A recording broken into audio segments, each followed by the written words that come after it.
اعوذ باللہ من الشیطان الرجیم بسم اللہ الرحمن الرحیم ان اللہ لا یستحیی ان یضرب مثلا ما بعوضة فما فوقها فاما الذین آمنوا فیعلمون انه الحق من ربهم واما الذین کفروا فیقولون ماذا اراد اللہ بهذا مثلا يضل به كثيرا ويهدي به كثيرا وما يضل به إلا الفاسقين الذين ينقضون عهد الله من بعد ميثاقه ويقطعون ما أمر الله به أن يوصل ويفسدون في الأرض أولئك هم الخاسرون۔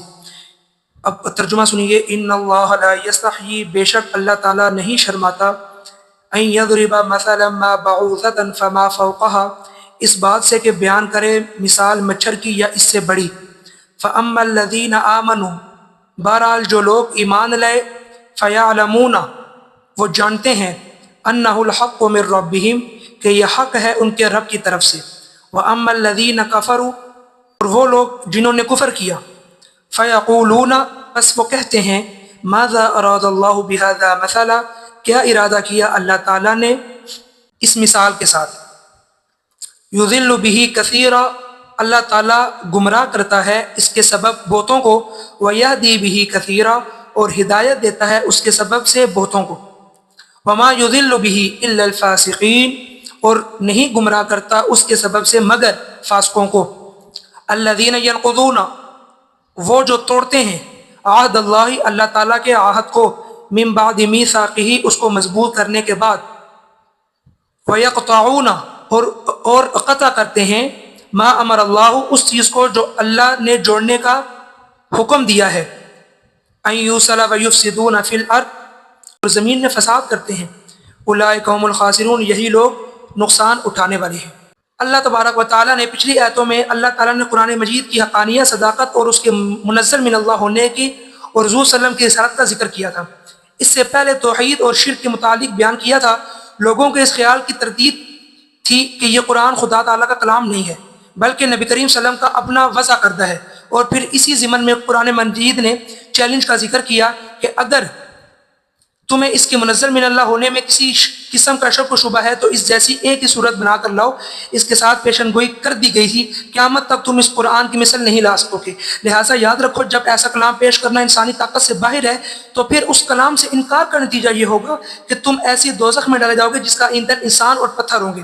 اس کے ساتھ ایمان والوں کو بشارت تھی کہ آخرت میں وہ کامیاب ہوں گے اور ان کا انجام نہایت اچھا ہوگا۔ کفار قرآن پاک کے متعلق یہ اعتراض پیش کرتے تھے کہ اس میں بعض چھوٹی چھوٹی اور حقیر چیزوں کا ذکر ہے جو اللہ تعالیٰ کے کلام کے شایان شان نہیں، کہیں مکی کا ذکر ہے، کہیں مکڑی کا، حالانکہ اللہ تعالیٰ بادشاہوں کا بادشاہ ہے، اس کا کلام بھی بہت اعلیٰ باتوں پر مشتمل ہونا چاہیے، کیونکہ یہ ایک عام محاورہ ہے، کلام الملوک کی ملوک الکلام، یعنی بادشاہوں کا کلام کلاموں کا بادشاہ ہوتا ہے۔ جس طرح اللہ تعالیٰ کی ذات بلند و برتر ہے، اسی طرح اس کا کلام بھی اعلیٰ و عرفہ ہونا چاہیے، اس میں مکھی مچھر جیسی ادنیٰ چیزوں کا ذکر نہیں ہونا چاہیے۔ اس اعتراض کے جواب میں اللہ تعالیٰ نے ارشاد فرمایا، ان اللہ لا یستحیی ان یضرب مثلا ما بعوضة فما فوقها، یعنی اللہ تعالیٰ کی شان اور عظمت کے یہ ہرگز منافی نہیں کہ وہ مچھر یا اس سے کسی بڑی چیز کی مثال بیان فرمائے، کیونکہ ان چھوٹی چھوٹی چیزوں کی مثالیں انسانوں کو سمجھانے کے لیے بیان کی جاتی ہیں۔ یہ تو بعض لوگوں کی عقل یا ان کے عرف کی کمزوری کی دلیل ہے کہ وہ بعض حقیر چیزوں کا تذکرہ مناسب نہیں سمجھتے، مگر حکمت کے اصول کے تحت ایسی چیزوں کے بیان کو ترک نہیں کیا جا سکتا، اور نہ ہی کسی سے خوف زدہ ہو کر یا کسی کو خوش کرنے کے لیے کسی چیز کا بیان روکا جا سکتا ہے۔ حقیر چیزوں میں بڑے مفید بھی پہلو ہوتے ہیں۔ قرآن پاک میں مکھیوں اور مکڑی کا ذکر ہے اور ان کی مثال دے کر بڑی مفید باتیں سمجھائی گئی، لہٰذا ایسی مثالوں کے ترک سے کسی کا کوئی جواز نہیں۔ اس قسم کی مثالیں اکثر حکماء کے کلام میں پائی جاتی ہیں۔ خود عرب کہتے ہیں مل بقو و شحمہ، یعنی کیا مچھر اور کیا اس کی چربی، اسی طرح مل جراد و طعمہ، یعنی کہ کیا ٹڈی اور کیا اس کا گوشت۔ حضور صلی اللہ علیہ وسلم نے بھی تقسیم حقیقت، بہرحال یہ چیز نہیں ہوگی۔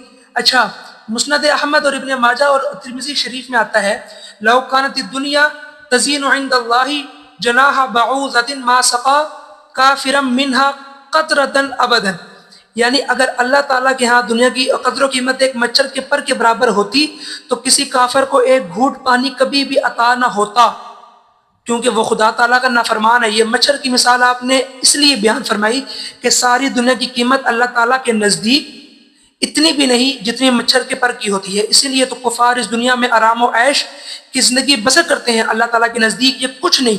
آخرت میں جب ان کا حساب کتاب پیش ہوگا تو سخت سزا میں مبتلا ہوں گے۔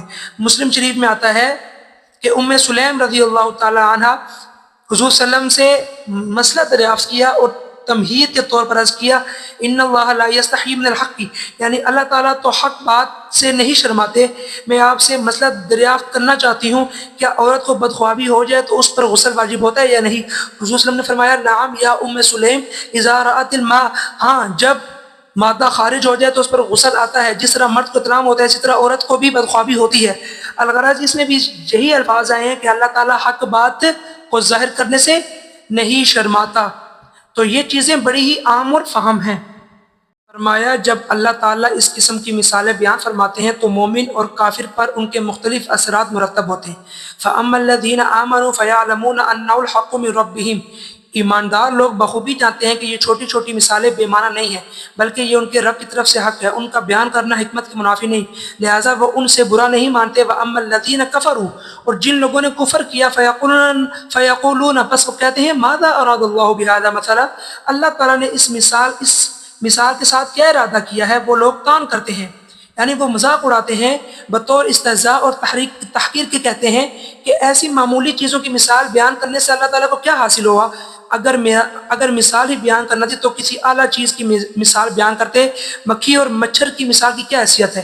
اس کے جواب میں اللہ تعالیٰ نے فرمایا، اس مثال کو معمولی چیز نہ سمجھو، کیونکہ یضل بہ کثیرا، اللہ تعالیٰ اسی مثال کے ذریعے بہت سے لوگوں کو گمراہ کر دیتا ہے۔ ایسی بات بعض لوگوں کے ذہن میں فٹ نہیں بیٹھتی، جس کی وجہ سے وہ طرح طرح کے اعتراضات کرتے ہیں، حالانکہ نہ تو وہ حکمت کے اصولوں سے واقف ہوتے ہیں اور نہ ہی انہیں کلام کی حقیقت کا علم ہوتا ہے، لہٰذا فضول اعتراض پیش کرتے ہیں اور گمراہ ہو جاتے ہیں۔ فرمایا ایسی مثالیں صرف گمراہ ہی نہیں کرتے بلکہ وَيَهْدِي بِهِ كَثِيرًا، اللہ تعالیٰ انہی مثالوں کے ذریعے بہتوں کو ہدایت بھی دیتا ہے، یعنی جو لوگ مثال کے ذریعے بات کو آسانی سے سمجھ جاتے ہیں وہ حقیقت کو پا لیتے ہیں، لہٰذا ہدایت یافتہ ہو جاتے ہیں۔ وَمَا يُضِلُّ بِهِ إِلَّا الْفَاسِقِينَ، فرمایا یعنی گمراہ وہی لوگ ہوتے ہیں جو فاسق ہوتے ہیں، یعنی اللہ تعالیٰ کے احکام کی نافرمانی کرتے ہیں۔ کوئی ایمانداروں، منصف مزاج اور حق کا طالب گمراہ نہیں ہوتا، بلکہ یہ فاسق لوگ ہی گمراہ ہوتے ہیں۔ فاسق کا معنی، فسق کا معنی خروج یا باہر نکلنا ہے، عربی میں کہتے ہیں فسقت الرطبۃ عن قشرها، پھل اپنے چھلکے سے باہر آ گیا۔ کہتے ہیں فسقت النبات من التمرۃ، گٹھلی کھجور سے باہر نکل گئی۔ اصطلاح میں فاسق اس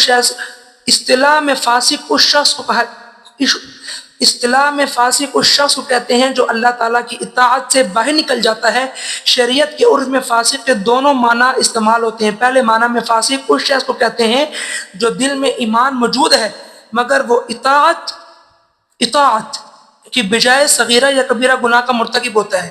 ایسا شخص مسلمان تو ہے لیکن اس کے متعلق امید ہے کہ اسے آخرت میں شفاعت نصیب ہو جائے گی اور وہ نجات پائے گا، کیونکہ بہرحال مسلمان تو ہے وہ، بے شک وہ نافرمانی کرتا ہے لیکن وہ نماز کو فرض سمجھتا ہے، پڑھتا نہیں ہے، زکوٰۃ کو فرض جانتا ہے لیکن ادا نہیں کرتا، گویا نیکی کو صحیح سمجھتے ہوئے اس کی طرف مائل تو ہے لیکن وہ کرتا نہیں ہے، وہ ایک الگ بات ہے۔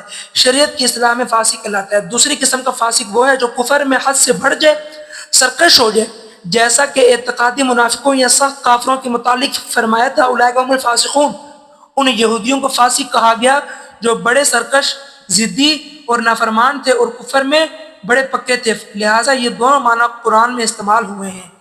کہ اللہ تعالیٰ نے منافقوں کی تشریح کرتے ہوئے ان کی 3 بری خصلتوں کا ذکر کیا۔ پہلی بات یہ ہے کہ الذین ینقضون عہد اللہ من بعد میثاقہ، فاسق وہ لوگ ہیں جو اللہ تعالیٰ کے عہد کو توڑتے ہیں اس کو پختہ کرنے کے بعد۔ اگر وہ اشخاص منافق ہیں تو وہ زبان سے اقرار کرتے ہیں آمنا باللہ وبالیوم الآخر، ہم اللہ تعالیٰ اور آخرت پر ایمان لاتے ہیں، مگر یہ عہد کو پورا نہیں کرتے۔ عملی طور پر ان کا ایمان نہ اللہ تعالیٰ کی ذات پر ہے اور نہ آخرت کے دن پر ہے۔ اور اگر فاسقوں سے مراد یہود ہیں تو ان سے تو پہلی کتابوں میں عہد دیا گیا تھا کہ وہ اللہ تعالیٰ کے بھیجے ہوئے نبیوں پر ایمان لائیں گے اور خاص طور پر نبی آخر الزمان پر ایمان لائیں گے، ان کا ساتھ دیں گے، ان کی نصرت کریں گے۔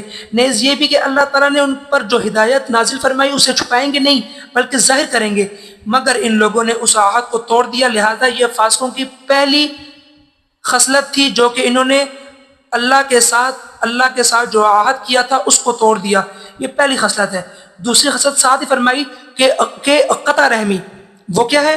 فاسقوں کی دوسری خصلت وَيَقْطَعُونَ مَا أَمَرَ اللَّهُ بِأَن يُوصَلَ، جن چیزوں کا اللہ تعالیٰ نے جوڑنے کا حکم دیا اسے وہ قطع کرتے ہیں۔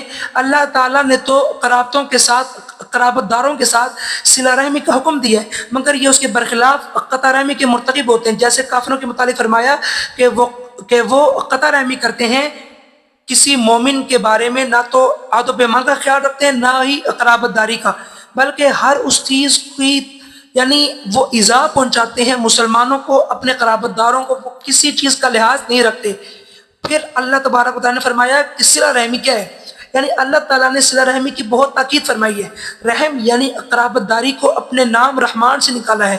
رحمان کا نام معنی ہے بے حد مہربان، لہٰذا ہر انسان کو اپنے رشتہ داروں کے ساتھ نہایت مہربانی سے پیش آنا چاہیے۔ پھر اس کے بعد اللہ تبارک و تعالیٰ نے تیسری خصلت بیان کی منافقین کی، وہ کیا؟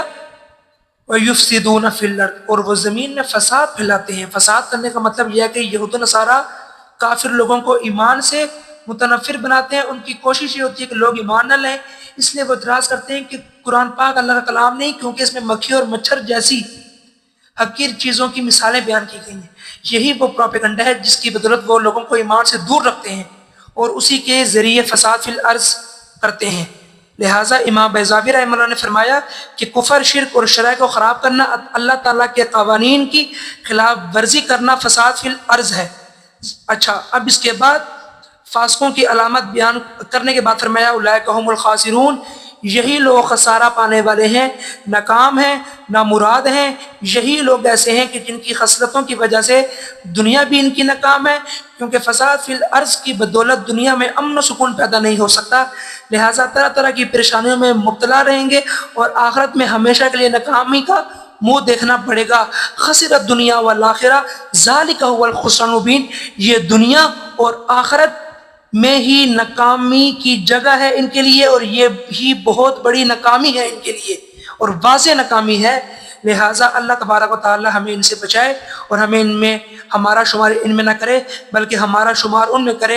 اولئک علی ھدی من ربہم، یہی لوگ ہدایت یافتہ ہیں، واولئک هم المفلحون، اور یہی کامیاب ہیں۔ اللہ تبارک و تعالیٰ ہمیں ان میں فرمائے، اس لیے ادھر یہ فرمایا اور اس مقام پر فاسقین کے متعلق فرمایا اولئک هم الفاسقون اولئک هم الخاسرون، یہی لوگ ناکام ہیں۔ اللہ تبارک و تعالیٰ سے دعا ہے کہ اللہ تبارک و تعالیٰ ہمیں یہ چیزیں سمجھنے کی توفیق عطا فرمائے۔